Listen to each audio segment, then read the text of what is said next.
ஜிம்பாப்வேக்கு சுற்றுப்பயணம் செய்யும் இந்திய கிரிக்கெட் அணி வீரர்கள் அறிவிக்கப்பட்டுள்ளனர்.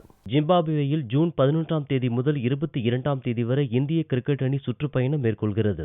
இந்த நாட்களில் 3 ஒருநாள் போட்டி, 3 டுவெண்டி போட்டிகளில் விளையாடுகிறது. ஜிம்பாப்வே செல்லும் கிரிக்கெட் அணியின் வீரர்களை இந்திய கிரிக்கெட் வாரிய தேர்வுக்குழு அறிவித்துள்ளது. இந்த அணியில் தோனி தலைமையில் 16 வீரர்கள் இடம்பெற்றுள்ளனர். கேப்டன் தோனி, KL ராகுல், ஃபைஸ் ஃபாசல், மணிஷ் பாண்டே, கருண் நாயர், அம்பாதி ராயுடு, ரிஷி தவான், அக்சார் பட்டேல், ஜெயந்த் யாதவ், தவால் குல்கர்னி, ஜஸ்பிரித் பும்ரா, பரீந்தர் ஷரன், மன்தீப் சிங் கேதர் ஜாதவ், ஜெயதேவ் உனட்காத், யுஸ்வேந்திர சாஹல் ஆகியோர் இந்த அணியில் இடம்பெற்றுள்ளனர்.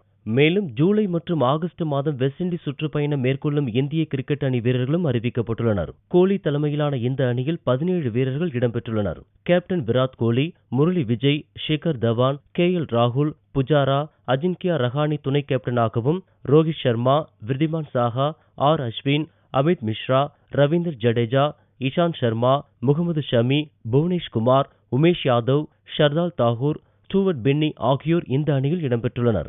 வெஸ்ட் இண்டீஸில் 4 போட்டிகள் கொண்ட டெஸ்ட் தொடரில் இந்திய அணி விளையாட உள்ளது.